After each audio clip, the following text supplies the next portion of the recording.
আসসালামু আলাইকুম everyone, welcome back to Ishan's mom happiness channel. একদম ঘরোয়া পদ্ধতিতে ডিমের টেবিল বানিয়েছিলাম, সেই রেসিপিটাই শেয়ার করছি। এখানে আমি 3টে বড় সাইজের আলু নিয়েছি আর 2টো ডিম নিয়েছি। এগুলো দিয়ে আমি 8টা ডিমের টেবিল বানাবো। ডিম আর আলুটাকে সিদ্ধ করে নেব, ঢাকা দিয়ে দিলাম, এতে করে খুব তাড়াতাড়ি সিদ্ধ হয়ে যাবে। একটু চেক করে নিলাম আলুটা সিদ্ধ হয়েছে নাকি, খুব ভালোভাবে সিদ্ধ হয়ে গেছে।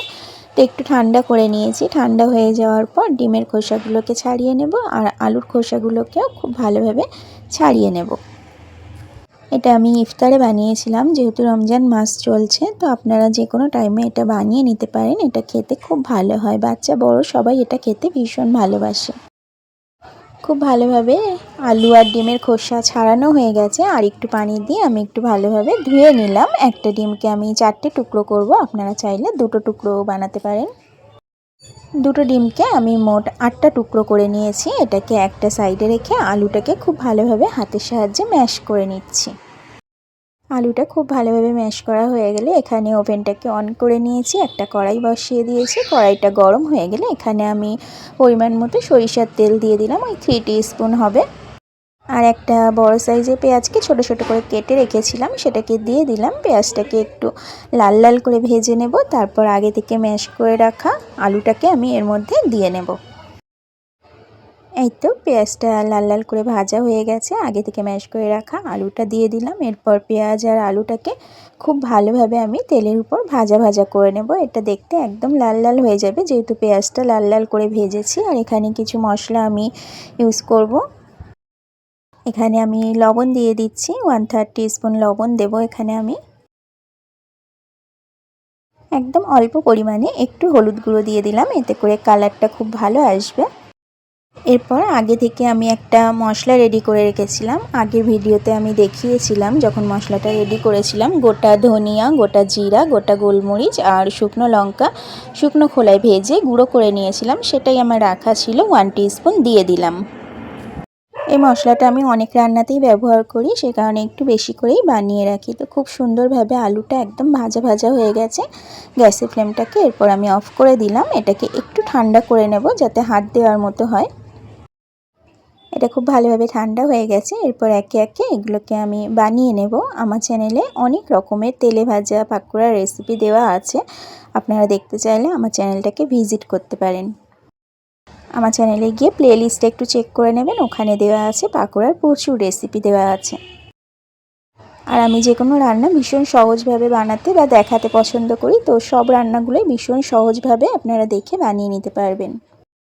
তো এইভাবে হাতের সাহায্যে অল্প একটু ভাজা আলুটা নিয়ে নিলাম, তারপর ডিমটাকে ডিমের টুকরোটাকে এইভাবে মাঝখানে রাখলাম, তারপর উপর থেকে আর একটু এইভাবে আলুটা দিয়ে দেব। ডিমটাকে যেইভাবে হোক কভার করে নিতে হবে। তো এইভাবে একটা শেপ দিয়ে নেব আমি। সবগুলোকে আমি একইভাবে বানিয়ে নেব।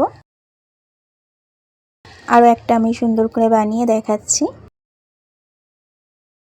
আলুটা ভাজার পরে আলুর কালারটা খুব সুন্দর এসছে, তাই না? এই যে আমি এরকম শেপে বানিয়ে নিলাম, যেহেতু ডিমগুলো লম্বা লম্বা করে কেটেছি। আপনারা চাইলে ডিমগুলো গোল গোল করে কেটে গোল গোল শেপেও বানিয়ে নিতে পারেন। তো একইভাবে আমি আরও একটা বানিয়ে দেখাচ্ছি। এই যে আলুটাকে এইভাবে করে নিয়ে নিয়েছি, এক টুকরো ডিম এইভাবে রাখলাম।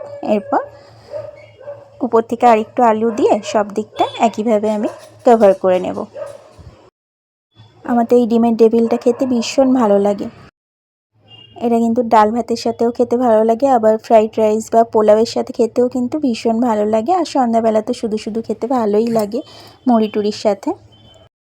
আমার মতো কে কে ডিমের টেবিল খেতে ভালোবাসেন অবশ্যই একটা কমেন্টে জানাতে পারেন। তো একইভাবে আমি সবগুলোকে বানিয়ে নিচ্ছি। সমস্তগুলো এইভাবে বানিয়ে নিয়ে তারপর আরও একটু কাজ আছে। একইভাবে সমস্তগুলো আমার রেডি করা হয়ে গেছে। এরপর এগুলোকে একটা সাইডে রেখে দেব। সাইডে রেখে আমি একটা ব্যাটার বানিয়ে নেব। তো এই ব্যাটারটা আপনারা কর্নফ্লাওয়ার দিয়ে বানাতে পারেন বা ময়দা দিয়ে বানাতে পারেন। আমি আজকে ডিমের ব্যাটার বানাবো।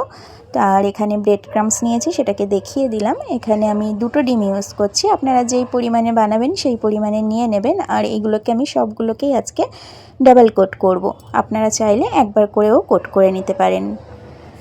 ডিমটাকে খুব ভালোভাবে ফেটিয়ে নিয়ে এগুলো আগে থেকে বানিয়ে রেখেছিলাম। ডিমের ব্যাটারে কোট করে নিলাম, এরপর ব্রেড ক্রাম্বসের মধ্যে কোট করে নেব। তো সবগুলোকে আমি ফার্স্ট আগে একবার কোট করে নেব, তারপর সবগুলো একবার করে কোট করা হয়ে গেলে আবারও আমি ডাবল কোট করে নেব। তো আপনারা দেখতে থাকুন। যারা আজ প্রথম আমার ভিডিওটি দেখছেন বা আমার চ্যানেলটাকে ভিজিট করেছেন, আপনারা চাইলেই যদি ভালো লাগে আমার চ্যানেলটা সাবস্ক্রাইব করে রেখে পাশে থাকা বেল আইকনটা প্রেস করে রাখতে পারেন। এতে করে আমি যখনই নেক্সট ভিডিও আপলোড করব আপনার কাছে সাথে সাথে নোটিফিকেশন পৌঁছে যাবে। যারা অলরেডি কাজটা করে রেখেছেন তাদেরকে থ্যাংক ইউ সো মাচ। তো একইভাবে সমস্তগুলোকে আমি ডাবল কোট করে নিয়েছি। তো আজ আর ফ্রিজে রাখবো না, আপনারা চাইলে এইভাবে বানিয়ে আপনারা ডিপ ফ্রিজে ফ্রোজেন করতে পারেন। আমি সাথে সাথে বানিয়ে সাথে সাথেই ভেজে নিচ্ছি। তো কড়াইতে আগে থেকেই তেল ছিল, ওই তেলের মধ্যেই ভেজে নেব। তেলটা গরম হয়ে গেলে আমি একে একে করে এগুলোকে দিয়ে দেব। তেলটা যখন হালকা গরম হয়েছে তখনই আমি এগুলোকে দিয়ে দিচ্ছি। তেলটা খুব বেশি গরম করার দরকার নেই। দুটো ব্যাচে এগুলোকে ভেজে নেব। ফার্স্ট আমি 4টে ভেজে নেব, তারপর আবারও 4টেকে ভেজে নেব।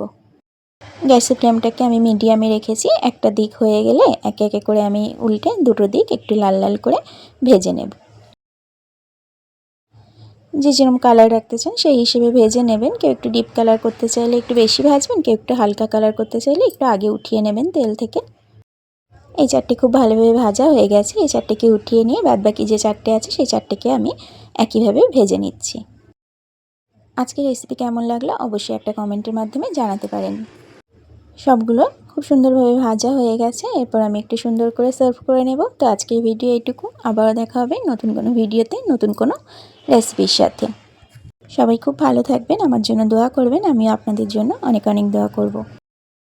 Thank you so much for watching my video. আল্লাহ ব্লেস অল অফ ইউ।